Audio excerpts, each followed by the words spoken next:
We have all heard that beauty is in the eye of the beholder, but when beauty is used as currency, the beholder is unfortunately never yourself. Hi my loves, welcome back to the Brain and Beauty Club. I'm Kelly, and on here we bring nuance back to womanhood. Today I want to talk about the hidden cost of using beauty as power. We're going to uncover why being desired feels empowering at first and how it can slowly turn into dependence and erodes self-worth, and finally what real agency actually looks like in women. But before we get into it, I need you to hit the like and subscribe button so that more people can join our conversation. Now that's out of the way, let's get into it. We all know that pretty privilege is real. We hear enough on TikTok, pretty privilege this, pretty privilege that, attractive people receive more opportunities and earn higher pay. That is nothing new.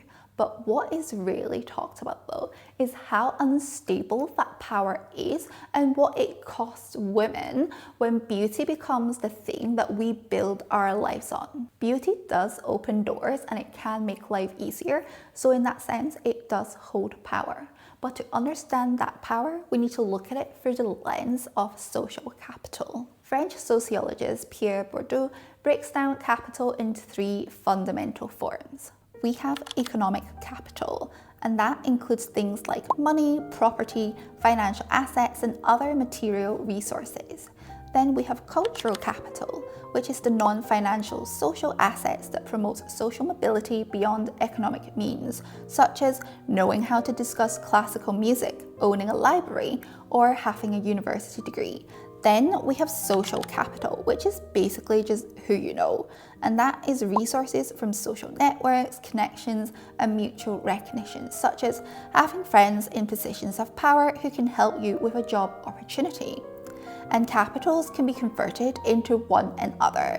For example, a good degree, which is a cultural capital, can lead to a high-paying job, which is an economic capital. In that sense, beauty can be understood as a form of embodied cultural capital, or what sociologist Catherine Hacken later termed erotic capital, which include beauty, charm, attractiveness, and sexual appeal as the fourth form of capital. If we look at beauty through this lens, then indeed it can be converted to other capitals, just like Elle Woods did in Legally Blonde when she submitted her introduction tape in her bikinis for a place at Harvard.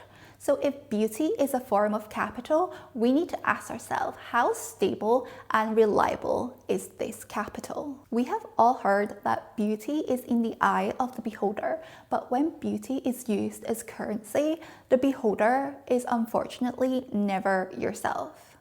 Beauty isn't inherently a form of capital. It can just exist on its own independently, but its power as capital emerges only through the recognition and validation of other people, and most of the time that is through men. Emily Ratajkowski, one of the most prominent sex symbols back in the 2010s, sums up this dynamic really well in her book My Body. She writes, "Facing the reality of the dynamics at play would have meant admitting how limited my power really was, how limiting any woman's power is when she survives or even succeeds in the world as a thing to be looked at.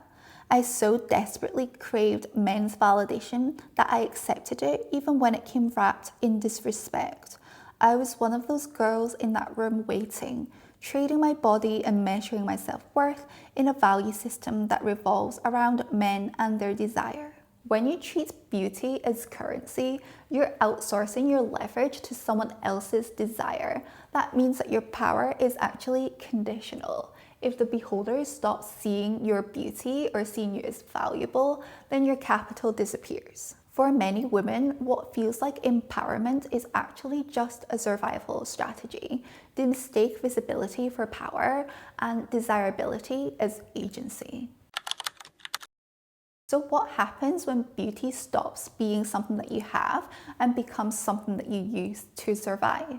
When beauty becomes a strategy, whether it's for attention, opportunity, security, money, your sense of agency shifts. I know you might be sitting there thinking, but what's wrong with that? People trade things that they don't love all the time.